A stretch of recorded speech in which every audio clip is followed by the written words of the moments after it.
My parents' anniversary celebration seemed perfect until my daughter leaned over and whispered, "We have to leave. Right now." When I asked why, she said, "I'll explain in the car." During the quiet ride home, she finally spoke. "You seriously didn't notice what they were doing?" The true reason behind it all was, what if the person who saves you from your own family isn't some outside hero, but your own 16-year-old daughter dragging you out of a glittering, champagne-soaked party on the brink of disaster? That night, surrounded by fake smiles and family deceit, she whispered two words that changed my life forever. "We need to go." And let me tell you, what she revealed made my blood run cold. If you're watching this, please hit that like button and subscribe to support my channel.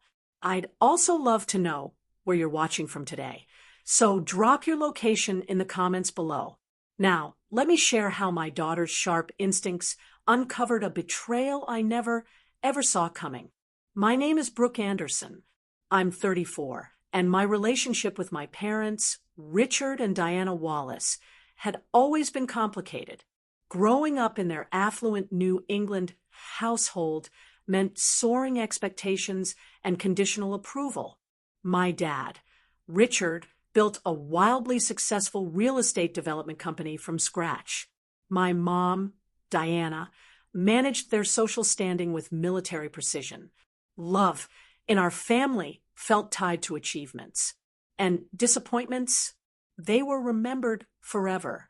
I honestly thought I'd finally earned their respect when I married Nathan Pearson, the son of one of my father's business associates. My parents adored Nathan from day one. His business degree, his ambition, his undeniable charm at social functions. For 10 years, I convinced myself we had a solid marriage, even as Nathan grew more controlling, more distant. Then, last year, my world imploded. I discovered Nathan's affair with his 25-year-old assistant, Kayla. The divorce was brutal.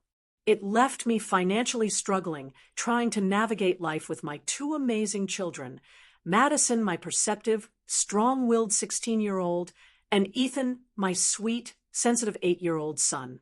We went from our spacious colonial home to a modest 3-bedroom apartment. I picked up freelance graphic design, work on top of my part-time gallery job, and adjusted to shared custody. To my surprise, my parents seemed supportive during the divorce. They called more often, sent gifts to the kids, even invited us for Sunday dinners. I was so grateful, believing they had finally chosen me over appearances. Only Madison remained skeptical. "They look at you differently now, Mom," she told me one evening. "Like you're some project they need to fix." I dismissed her concerns as teenage hypersensitivity. "They're trying to help. Honey, it's their way of showing love." Madison just shrugged, but the tension between her and her grandparents grew. She declined dinner invitations, claiming homework or friend commitments.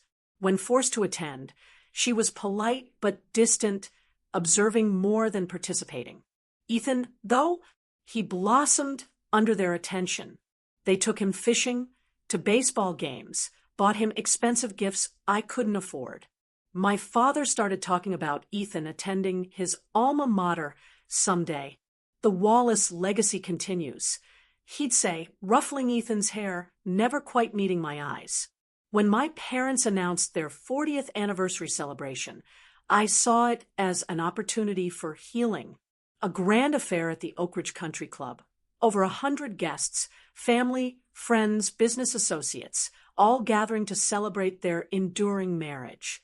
I spent weeks preparing. I couldn't afford a new dress, so I altered one from before the divorce. I helped my mother with invitation lists and menu selections. I even created a commemorative photo album, carefully curating images from their 4 decades together. Madison watched my efforts with concern. "Why are you trying so hard, Mom? They never do this much for you."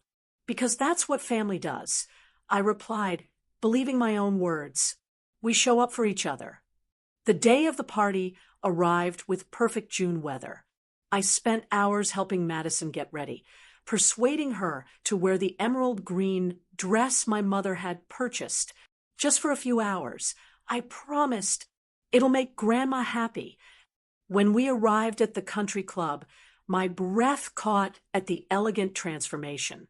White roses and lilies adorned every table. Crystal chandeliers sparkled above the dance floor. A string quartet played softly. My parents stood at the entrance. My father, distinguished in his tuxedo. My mother, radiant in a silver-beaded gown, greeting guests like visiting royalty. Brooke, darling, my mother air-kissed my cheeks. You look comfortable. And Madison, don't you look lovely in that dress? I knew that color would bring out your eyes. My father barely glanced at me before scooping Ethan into his arms. There's my boy. I've got a special seat for you right next to Grandpa at the head table. I felt the first twinge of unease, but pushed it aside. This was their day, after all. The hall filled quickly with familiar and unfamiliar faces. Distant relatives, business partners, country club friends. I circulated, playing the role of dutiful daughter, accepting condolences about my divorce with practiced grace. Yes, it's been challenging, but we're adjusting. The children are resilient. No, I'm not dating yet. Everything seemed to be going smoothly until I spotted them at the entrance. Nathan, looking prosperous in a tailored suit, with Kayla on his arm. Her blonde hair cascading over a designer dress I could never afford. My stomach clenched. Did you know they were coming? I whispered to my sister-in-law, Rachel. She looked uncomfortable. I assumed you knew. Your mother sent them a personal invitation. Before I could even process this, my parents were greeting Nathan and Kayla with enthusiastic hugs.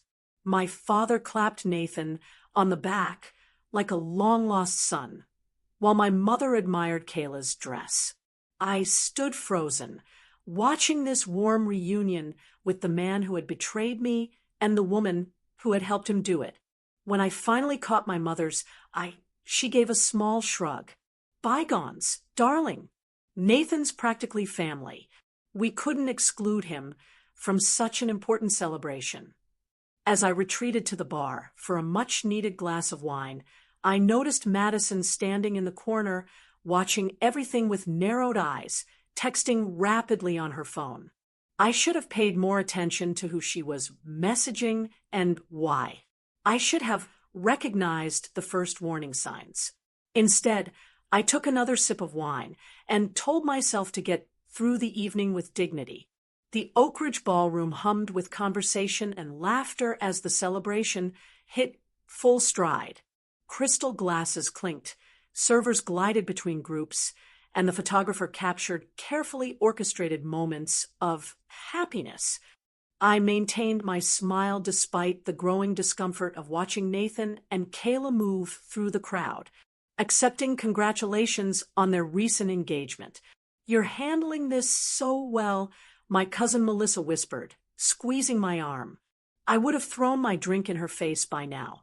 I'm trying to be mature for the kids, I replied, scanning the room for Madison and Ethan. My son was easy to spot, proudly attached to my father's side as they greeted important business associates. My father's hand rested possessively on Ethan's shoulder as he introduced him to everyone as the future of Wallace Enterprises. Madison was harder to locate. I finally spotted her in a quiet corner, engaged in what appeared to be an intense conversation with my mother's sister, Aunt Linda. Madison's posture was rigid, her expression serious as she listened to Linda, who kept glancing nervously around the room. When they noticed me approaching, the conversation abruptly ceased. Everything okay over here? I asked lightly, just catching up with my grandniece. Linda replied with forced brightness. She's become such an observant young woman. Madison's eyes met mine briefly. We were discussing family history, she said flatly. Before I could probe further, the chiming of a glass announced the first toast. My father stood at the center of the room, commanding attention as he always did.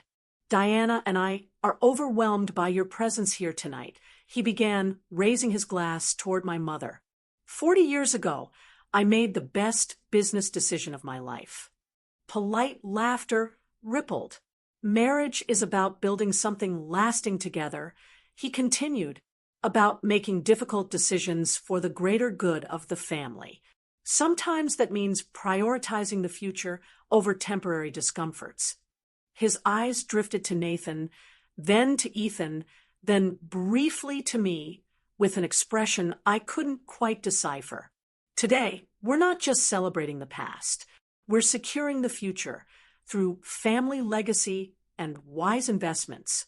The guests enthusiastically raised their glasses, though a few exchanged confused glances at the unusual anniversary toast. As dinner progressed, I attempted to enjoy the excellent meal despite my growing unease. Madison had barely touched her food and kept checking her phone under the table. Ethan, meanwhile, had been moved to sit between my father and Nathan, who were engaged in animated conversation that hushed whenever I approached. During the dessert course, I excused myself to the restroom and nearly collided with Aunt Linda in the hallway. "Oh, Brooke," she startled. "I've been meaning to find you alone. Is everything all right? You seemed intense with Madison earlier." Linda glanced around before speaking in a low voice. "I'm concerned about some conversations I've overheard. Your father and Nathan have been discussing financial arrangements that seem unusual." "What kind of arrangements?" "Something about transferring property to secure against liabilities. They mentioned your name, and words like irresponsible and unpredictable.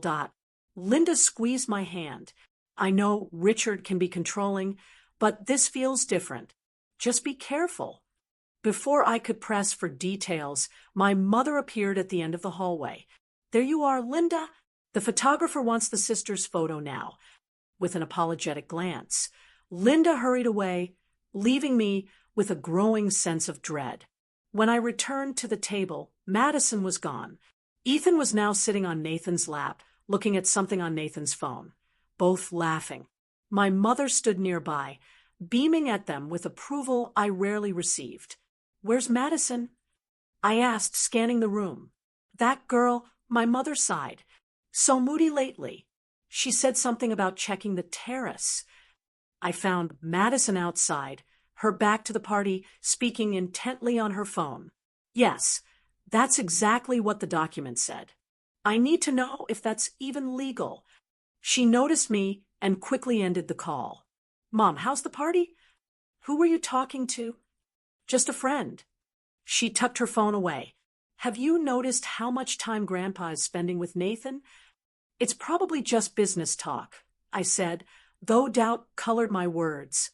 Madison studied my face. "Mom, have you ever wondered why Grandpa keeps all those family documents in his home office? The property deeds, the trust paperwork." "What are you talking about? How would you know what's in Dad's office?" She hesitated. "The last time we visited, I needed a quiet place to study. Grandma said to use Grandpa's office since he was golfing." Her eyes held mine. "I saw papers on his desk with your name and Nathan's. There were red flags all over the place. Literally, red sticky flags marking sections about asset transfers and custody." A chill ran through me despite the warm evening. "Madison, those are private business documents. You shouldn't have been looking at, even if they're about you, about us." She looked frustrated. "Why aren't you more concerned?" Before I could respond, the doors to the terrace opened as servers prepared for the cake cutting. Madison gave me a long look. "Just watch them carefully, okay? Especially how they interact with Nathan." Throughout the next hour, I found myself doing exactly that, observing interactions I might otherwise have missed. My father's hand on Nathan's shoulder, guiding him to meet specific business associates. My mother showing Kayla family jewelry that had once been promised to me. Nathan's familiar comfort in my parents' inner circle, as though the divorce had never happened. Most disturbing was how they positioned Ethan between them in photos, my father, Nathan, and my son, while excluding me. A visual representation of what suddenly felt like their actual perception of family structure. The slideshow presentation began, projected on a large screen, 40 years of love and legacy. As images of my parents' life together flashed by, I noticed a pattern. My brother Brian and his wife appeared frequently. Nathan was in numerous recent family photos. Ethan featured prominently, but images of me were sparse, and Madison appeared in only 2 group shots. It was as though they were visually erasing us from the family narrative while incorporating others. When I glanced at Madison, she was watching me intently, gauging my reaction. She had noticed long before I had. As the presentation concluded to applause, my father took the microphone again. Before we cut the cake, Diana and I have an exciting announcement. He gestured for Nathan and Ethan to join him. Family continuity has always been our greatest concern. Today, we're taking steps to ensure Wallace traditions and properties remain in capable hands for generations to come.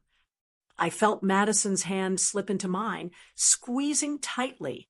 In the coming weeks, we'll be finalizing arrangements that will secure our family legacy through proper channels.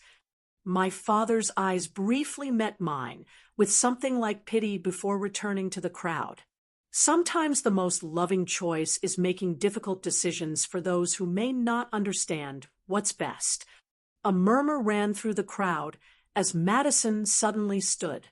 "I need to check something," she whispered, slipping away before I could stop her. For 20 minutes, I sat in growing anxiety, mechanically accepting congratulations from guests. When Madison finally returned, her face was pale, her expression determined. She leaned close to my ear, her voice urgent. "Mom, we need to leave now." "We can't just leave," I whispered back, conscious of the nearby guests. "This is my parents' anniversary. Ethan is enjoying himself." Madison's eyes flashed with unusual intensity. "Mom, trust me. We need to go." "Did something happen? Are you feeling sick?" "I'll explain everything, but not here." She glanced nervously toward my father's business partner, Gerald, who was watching us. "Please, Mom, for once just trust me without questioning everything." The desperation in her voice gave me pause. Madison had always been sensitive and perceptive, but never dramatic. If she was this insistent, perhaps I needed to listen. Let me at least say proper goodbyes and collect Ethan. "Make it quick," Madison urged, "and don't let Grandpa talk you into staying."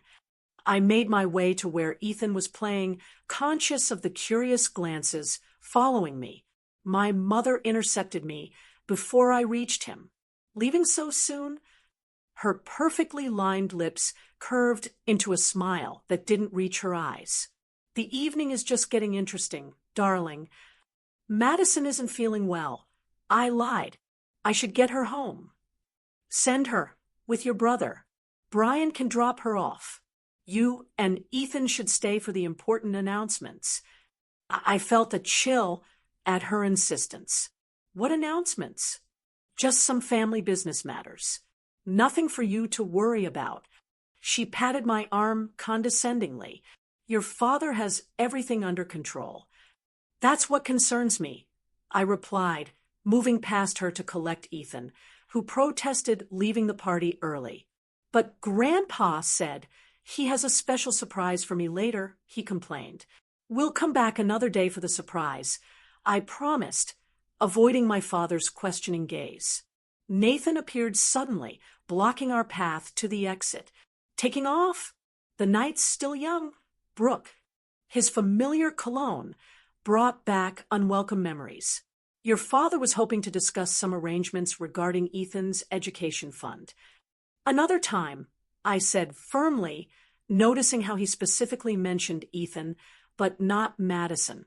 "Don't be difficult." He lowered his voice. This is important.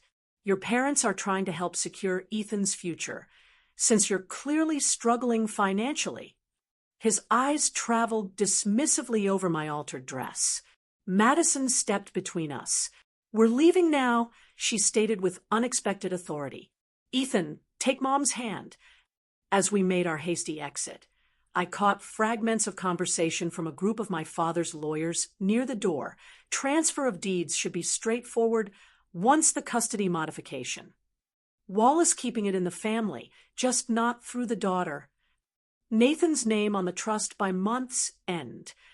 My father caught up to us at the entrance, his expression a practiced mix of concern and disappointment. Brooke, this is highly inappropriate. We have guests, announcements to make. I'm sorry, Dad, but Madison isn't feeling well. He barely glanced at her. Then leave her with the staff. You and Ethan need to be present for the family business portion of the evening. The possessive way he emphasized family business, while excluding Madison, sent warning signals I couldn't ignore. For perhaps the first time in my life, I didn't yield to his authority. Whatever it is can wait for another day. We're leaving. His expression hardened. This is exactly the irresponsible behavior that concerns us. Nathan would never put personal feelings above family obligations. Nathan put his personal feelings into his assistant. I replied sharply, yet somehow he's still the golden child.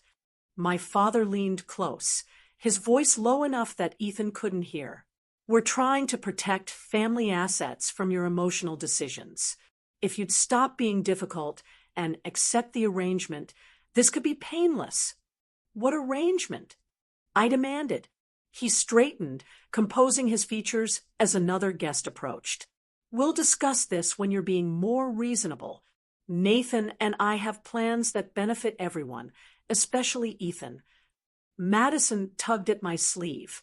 Mom, now, please. Looking into my daughter's eyes, I saw fear mixed with determination. Whatever she had discovered had truly frightened her, and that decided me. I nodded, turned away from my father without another word, and guided my children through the ornate doors of the country club into the warm summer night. As we walked to the car, I felt a strange mixture of dread and relief. Something was very wrong with my family, and I was finally ready to discover what it was. Sleep completely eluded me that night. After tucking Ethan into bed, I spent hours at my kitchen table with Madison, reviewing the evidence she had gathered and searching for additional confirmation. Around midnight, she finally succumbed to exhaustion, collapsing on the couch with her phone still clutched in her hand. I covered her with a blanket, marveling at the strength and maturity she had shown. Alone with my thoughts, I opened my laptop and began my own investigation. First, I checked an old email account I had shared with Nathan during our marriage. He had never changed the password, assuming I no longer used it. There, in the drafts folder where he often stored notes to himself, I found messages outlining his discussions with my father. Richard agrees transfer of property should happen before school year. Custody modification to follow. Brooke distracted by gallery work. Unlikely to notice legal notices. Another draft, dated just 3 days earlier. Anniversary party, perfect opportunity to announce arrangements. Diana concerned about Brooke's reaction, but Richard confident family pressure will force compliance. My hands trembled as I continued searching. In the sent folder, I discovered emails to our family attorney requesting information about modifying child support and custody agreements based on changes in living arrangements and financial circumstances. At 2 a.m., driven by a mixture of insomnia and fierce determination, I did something I hadn't done in 15 years. I searched for Samantha Wallace online and found her contact information through her business website. Without allowing myself to hesitate, I sent her a text message. Samantha, this is Brooke. Madison showed me everything. I need to talk to you about Dad. To my surprise, she responded, almost immediately. "I've been waiting for this call for years. Are you somewhere safe to talk?" We spoke for over an hour. Samantha's story poured out. How our father had manipulated her out of her portion of our grandparents' estate, using a family celebration to publicly announce changes to trusts and property ownership that had already been legally executed without her knowledge. How he had turned family members against her by painting her as unstable and greedy when she objected. "History repeats itself," she said, her voice thick with emotion. "Dad sees the family as a business and the children as assets to be managed. When I chose a career he didn't approve of and married someone outside his social circle, I became a liability to be managed out. Why didn't you ever tell me?" I asked, my voice breaking. "I tried, Brooke, but you were in college, idolizing Dad, planning your wedding to Nathan, his hand-picked son-in-law. You didn't want to hear it." The truth of her words stung. I had dismissed Samantha's warnings years ago, believing my father's version of events without question. "I'm sorry," I whispered. "I should have listened." "What matters is that you're listening now," she replied, "and that you have Madison. That girl is extraordinary, perceptive, brave, loyal. When she contacted me, I recognized myself at her age. Before Dad broke my spirit." Before ending the call, Samantha offered practical advice and the name of her attorney. "Document everything. Don't confront them alone. And whatever you do, don't sign anything." At dawn, I called my brother Brian, who lived across the country and had always maintained a careful distance from family drama. To my surprise, he confirmed much of what Madison and Samantha had revealed. "I've heard Dad and Nathan discussing the property transfers," he admitted reluctantly. "I didn't know how to tell you. Dad made it sound like it was for tax purposes, beneficial for everyone, including me?" I asked bitterly. His silence was answer enough. "Why, Brian? Why would they do this?" He sighed heavily. "Dad never forgave you for pursuing art instead of business. Then, when you started questioning Nathan's financial decisions during the divorce, well, in Dad's mind, you became a threat to the family wealth. Nathan promised to keep everything in the family bloodline through Ethan. And Madison, she's too independent, too observant. I finished like you used to be before I learned to stay quiet and go along with everything. I'm sorry, Brooke. I should have warned you." After feeding Ethan breakfast and sending him to play with the neighbor's son, I made the call I had been dreading. With Madison sitting beside me for moral support, I phoned my parents' house. My mother answered, her voice cool and controlled, as always. "Brooke, your behavior last night was completely unacceptable. Your father is extremely disappointed. Put Dad on the line, too." I replied, "I want to speak with both of you." A moment later, my father's authoritative voice joined the conversation. "I hope you're calling to apologize for that embarrassing display. Actually, I'm calling about the documents you and Nathan have been preparing. The property transfers, custody modifications, and trust realignments." The momentary silence confirmed everything. "Those are private family business matters," my father finally responded, his tone hardening. "Matters that wouldn't concern you if you had shown better judgment in your personal life. They concern me directly, since they involve my children and my inheritance. An inheritance is a privilege, not a right," my mother interjected. "Your father earned everything we have. He has the wisdom to determine its proper distribution.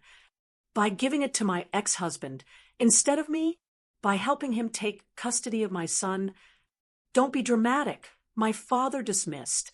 "We're simply ensuring family assets remain protected and properly managed. Your financial decisions since the divorce have been concerning, to say the least." "You mean my decision not to let Nathan control our money? Or my refusal to give up my career to be a proper society wife?" "We've always supported your little hobby at the gallery," my mother said condescendingly. "Nathan understands business," my father continued. "He knows how to maintain family wealth and position. Ethan deserves the opportunities that come with proper management of those resources." "And Madison," I challenged, "what opportunities have you planned for her?" Their telling silence spoke volumes. "Madison is headstrong," my mother finally offered. "Like Samantha, not particularly interested in family tradition." The casual dismissal of my daughter ignited something primal within me. "Let me be perfectly clear," I said, my voice steadier than I felt. "I know everything about your plans. I have copies of the documents, recordings of your conversations with Nathan, and witnesses to your manipulation of Ethan." "You're being hysterical," my father snapped. "This is exactly why we needed to take measures. Your emotional instability. Is this how you justified what you did to Aunt Samantha, too?" I interrupted. The shocked silence that followed told me I had struck a nerve. "I've spoken with Samantha," I continued. "And Brian. I know this isn't the first time you've manipulated family members out of their inheritance or used public family events to force compliance. You've been speaking with Samantha?" My mother's voice rose with indignation. "That unstable, ungrateful." "That's enough." I cut her off. "I'm meeting with an attorney tomorrow. Any communication going forward should go through them. And tell Nathan the same." "You're making a serious mistake," my father warned. "We were trying to help you." "No, Dad. You were trying to control me like you've always done. But it stops now." I ended the call and sat in silence with Madison, whose eyes shone with a mixture of fear and pride. "What happens now?" she asked softly. I pulled her into a hug, drawing strength from her courage. "Now we fight, not just for our financial security, but for our freedom from their manipulation." As I held my daughter, I felt something shifting inside me. Decades of seeking approval transforming into a resolve to protect what truly mattered, my children and my dignity. The next morning, I contacted Jennifer Reeves, the attorney Samantha had recommended. Unlike the family lawyers who played golf with my father and knew Nathan for years, Jennifer had no connections to the Wallace family. Her office was modest but professional, her manner direct and unimpressed by family names. "Your situation isn't unique," she told me after reviewing Madison's evidence and my additional findings. "Wealthy patriarchs often use family trusts and property as control mechanisms. The good news is that your daughter's documentation gives us leverage. What about the custody threats?" I asked, my greatest fear surfacing. "Nathan has more financial resources, especially with my parents backing him. Money influences custody battles, but it's not the only factor. Courts prioritize the children's well-being and established relationships." Jennifer tapped Madison's recorded conversations. "Their transparent discussion of using Ethan as a pawn in financial maneuvering works in our favor." She outlined a strategy that began with legal notifications preventing any property transfers without my consent, followed by formal documentation of the attempts to manipulate custody for financial gain. "We'll also need to address your son," she advised gently. "From what you've described, they've been conditioning him to prefer time with his father and grandparents through gifts and promises." Madison, who had insisted on attending the meeting, spoke up. "Ethan's confused. He loves Mom, but Grandpa keeps telling him that living with Dad would mean private school and a bigger room." Jennifer nodded thoughtfully. "Children are perceptive, but vulnerable to manipulation. Family therapy might help him understand what's happening in age-appropriate terms." After establishing legal protections, I took the next difficult step, confronting Nathan directly. Following Jennifer's advice, I invited him to meet at a neutral coffee shop, recording the conversation with my phone visible on the table. "This is unnecessary," he complained, glancing at the phone. We could discuss family matters privately. Family matters became legal matters when you conspired with my parents behind my back. I replied, maintaining the calm demeanor Jennifer had coached me to display. Initially, Nathan denied everything, claiming misunderstanding and exaggeration. But when I referenced specific documents and conversations Madison had photographed and recorded, his strategy shifted. Your parents approached me, he admitted, lowering his voice. They were concerned about your emotional state after the divorce, worried about the children's stability, and their solution was transferring my inheritance to you and modifying our custody arrangement. He had the grace to look uncomfortable. Richard believes family assets should remain under proper management, the house, the trust fund. These are Wallace family legacies that I'm apparently unworthy to maintain because I divorced you after your affair. Nathan leaned forward, his familiar persuasive tone emerging. Be reasonable, Brooke. Your father is offering financial security for Ethan's future. All you need to do is cooperate with the new arrangements. And Madison, what does the arrangement offer her? His hesitation confirmed what I already knew. Madison is different, more independent. Richard thinks that she's too much like me. I finished, not controllable enough. Our conversation ended with Nathan realizing I wouldn't be manipulated. As he left, he delivered a final warning. Your parents have resources and influence you can't match. Don't turn this into a war you can't win. His words might have intimidated me once, but Madison's courage had awakened something dormant within me, a willingness to fight for what was rightfully ours. The next weeks unfolded in a careful strategy of legal maneuvers and emotional healing. Jennifer filed court documents protecting my parental rights and blocking any property transfers. I scheduled sessions with a family therapist specializing in parental manipulation, bringing both children to create a safe space for Ethan to express his confusion. Grandpa says Dad needs me more than you do, he confessed during one session, his 8-year-old face creased with worry. He says I'm the Wallace heir. You're my son first, I told him gently, and you don't have to carry adult worries or choose between people who love you. Madison thrived in this period of honesty, no longer carrying the burden of protecting me from painful truths. She maintained her communication with Samantha, who provided valuable insights into my father's previous manipulation tactics. The most unexpected support came from my estranged sister. After 15 years of separation engineered by my father, Samantha, and I rebuilt our relationship through late-night phone calls and weekend visits. She had built a successful interior design business in Colorado, married a kind professor, and raised 2 children I barely knew. Dad uses the same playbook every time, she explained during her first visit to our apartment. Identify the family member who questions authority. Label them as unstable or irresponsible. Isolate them from allies. Then use a public family event to announce decisions already made in private. I can't believe I never saw the pattern. I admitted. Because he's careful to target only one person at a time. Everyone else stays in line, afraid they'll be next. She squeezed my hand.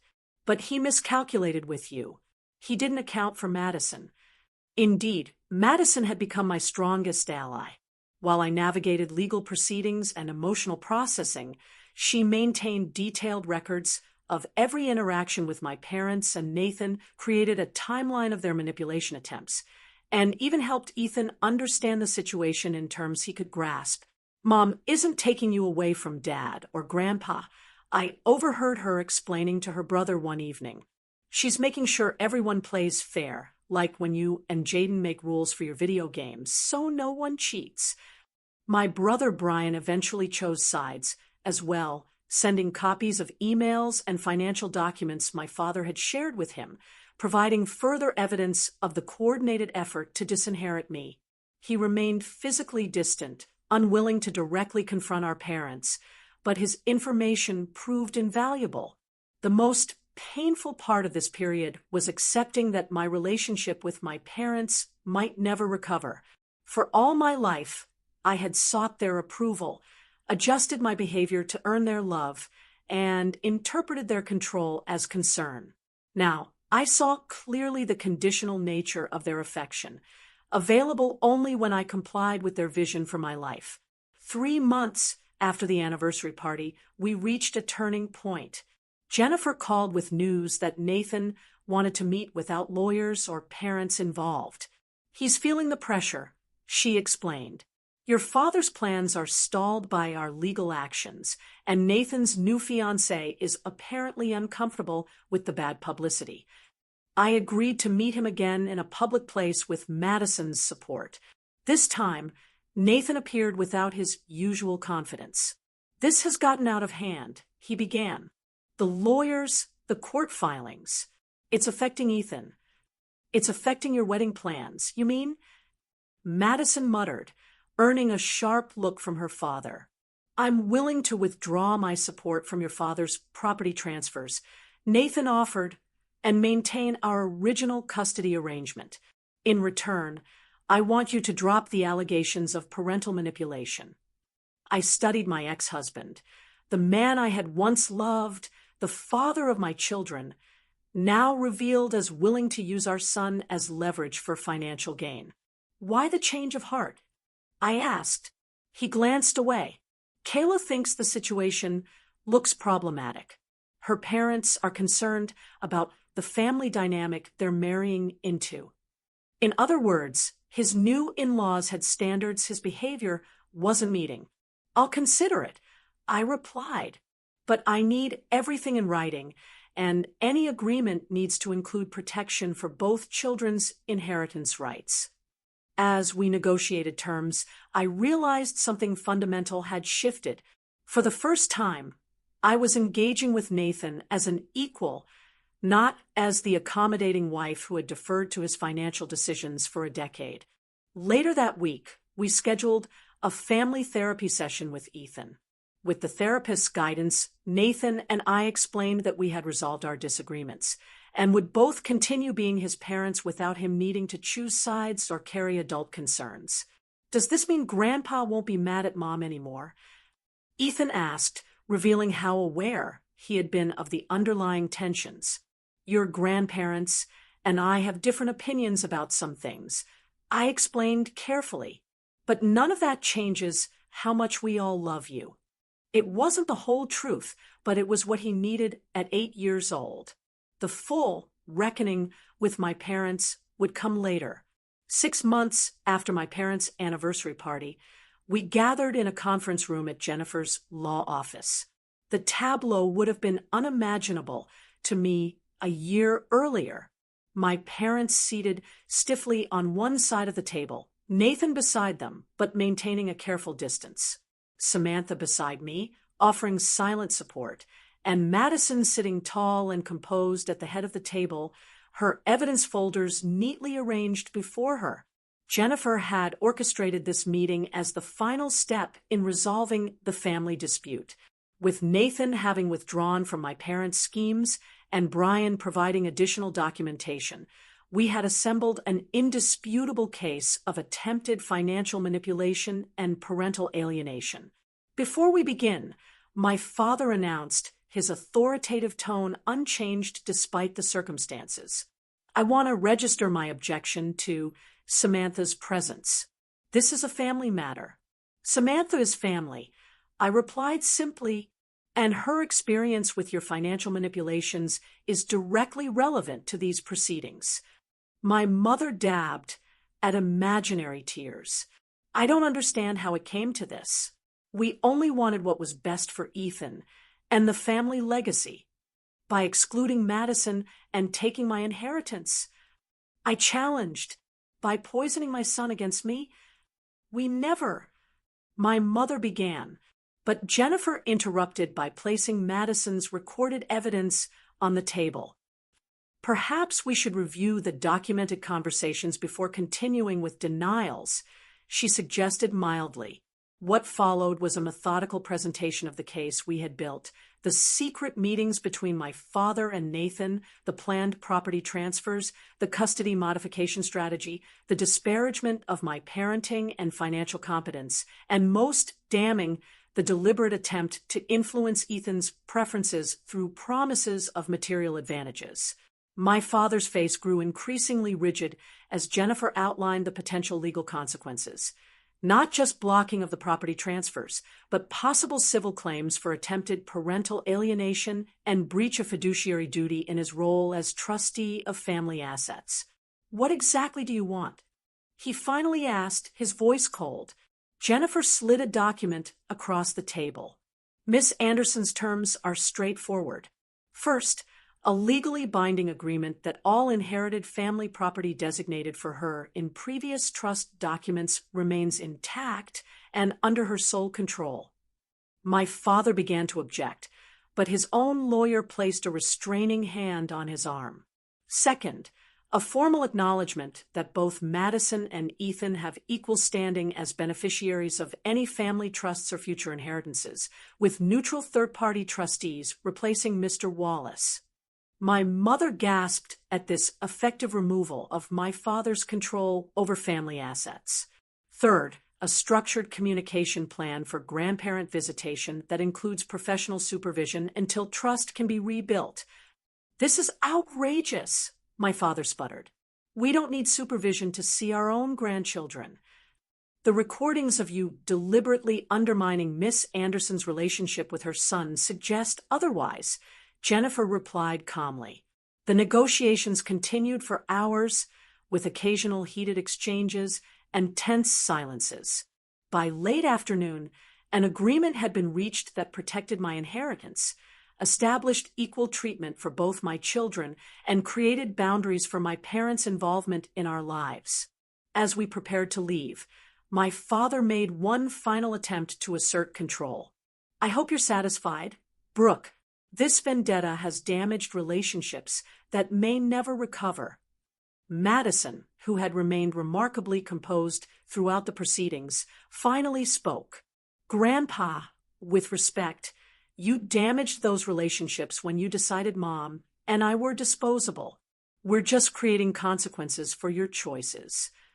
The simplicity and truth of her statement hung in the air as we departed, leaving my parents to contend with the aftermath of their failed manipulation. The months that followed brought significant changes to our lives. With my inheritance secured, I was able to purchase a small but comfortable house with room for both children. I expanded my work at the gallery from part-time to full management, finding financial stability and creative fulfillment I had suppressed during my marriage. Madison blossomed without the weight of family secrets, developing a close relationship with her Aunt Samantha and cousins she had barely known existed. Ethan gradually adjusted to our new family configuration, especially once the tension of the custody threats dissipated. My relationship with my parents entered a lengthy, healing process. The structured visitation plan began with short, supervised interactions that slowly extended as they demonstrated respect for my parental authority. My father struggled most with the new boundaries, occasionally testing limits with gifts or promises to Ethan. But consistent consequences eventually yielded grudging compliance. Nathan surprisingly became a more engaged father once freed from my parents' influence. Without the pressure to serve as their surrogate son, he focused more on building genuine relationships with both children, including Madison, whom he had previously sidelined in favor of Ethan. 1 year after the anniversary party that had revealed so much, Madison and I sat on the porch of our new home, watching the sunset and reflecting on our journey. "Do you think Grandpa and Grandma will ever really change?" she asked. I considered the question carefully. People rarely change fundamentally, especially at their age, but they can learn to behave differently when given no alternative. I still don't understand why they did it. They have more money than they could ever spend. Why try to take yours? It was never really about the money, I explained. It was about control, about punishing me for making choices they didn't approve of, divorcing Nathan, pursuing my career, raising you to be independent. Madison nodded thoughtfully. I'm glad we fought back. We wouldn't have won without you, I told her, filled with pride and gratitude.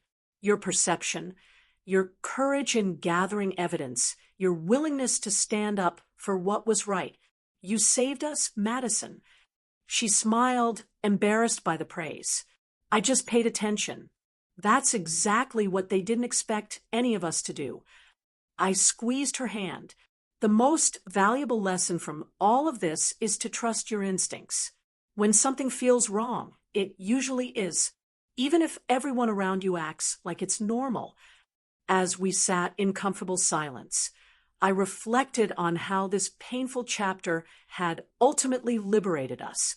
For years, I had measured my worth through my parents' approval and Nathan's validation. Now, I recognized my own strength, my children's resilience, and the power of chosen family bonds, like the renewed connection with Samantha. The inheritance I fought to protect was important, but the true legacy I wanted for Madison and Ethan was the courage to define their own worth independent of others' expectations or manipulation. Looking at my daughter, perceptive, principled, and brave, I knew that legacy was already taking root. What do you think was the most important thing you learned from all this? I asked her. Madison considered the question seriously. That family isn't just about blood or names. It's about who actually shows up for you, who tells you the truth even when it's hard. As darkness fell around us, I thought about how often we miss the truth that's right before our eyes, how easily we dismiss the perceptions of those we should trust most. My daughter had seen what I couldn't or wouldn't see, and her clarity had saved us both. I want to thank you for listening to my story today. It's not easy to admit how blind I was to manipulation from my own family, but sharing this might help someone else recognize warning signs I missed. Has anyone in your life ever noticed red flags you overlooked? Or have you been the one to spot trouble others couldn't see? Please share your experiences in the comments below. And if this story resonated with you, please like, subscribe, and share it with someone who might need to hear that trusting their instincts is the right thing to do. Remember, sometimes the most important truth comes from those we least expect. And the bravest thing we can do is listen.